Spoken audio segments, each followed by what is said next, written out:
Jack discovered something terrifying. All flights had been canceled except for the one he was boarding. Looking at the dilapidated aircraft, he immediately felt uneasy. That feeling intensified as he entered the cabin. After taking his seat, Jack turned on the air conditioning, hoping to calm his nerves. Just then, two attractive women approached him, asking to switch seats. His friends signaled him to decline, but Jack agreed to their request anyway. As soon as he settled into his new seat, the tray table collapsed. When Jack tried to put it back, he discovered the latch was broken. He wanted to call a flight attendant for help, but the plane had already begun takeoff. While other passengers cheered, Jack remained troubled. As the aircraft gained speed, the fuselage began to shake violently. Panic spread throughout the cabin. Oxygen masks dropped from overhead, followed by a massive explosion. In the next instant, Jack jolted awake. He thought it had been just a nightmare, until those same two women approached him again, asking to switch seats. Alarmed, Jack rushed back to his friend's side. Sure enough, the tray table latch was broken. Everything he'd experienced wasn't a dream after all. Jack shouted that the plane was going to explode, but the other passengers only saw him as deranged. His classmates tried to restrain him as his behavior grew increasingly frantic.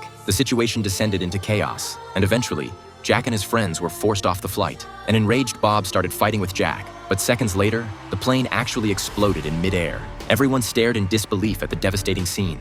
All passengers and crew perished in the blast, except for Jack and his friends who had been removed from the flight. The next day, they attended a memorial service for the victims. Everyone who survived except Bob expressed gratitude toward Jack. Back home, Jack kept replaying the previous day's events in his mind. While lost in thought, an owl flew to his window. Irritated, Jack threw a book at it, but the book was shredded by a fan. A scrap of paper landed on his leg with his friend Todd's name written on it. Meanwhile, Todd was organizing his carefully collected stockings, unaware that death had already marked him. As he turned around, Todd slipped on a puddle of water and fell, his neck becoming entangled in the wire he used to hang his stockings. He tried to climb out of the bathtub, but spilled bath products acted as lubricant, making his efforts futile. After a brief struggle, his legs kicked out one final time in an abrupt death. Jack arrived only to see Todd's body being carried away. The following day, Jack gathered the remaining survivors at a coffee shop. While talking with a female classmate, he glimpsed a bus in the mirror, surely a sign of another impending death. As Jack wondered who might be next, Bob and his girlfriend arrived. Upon seeing Jack,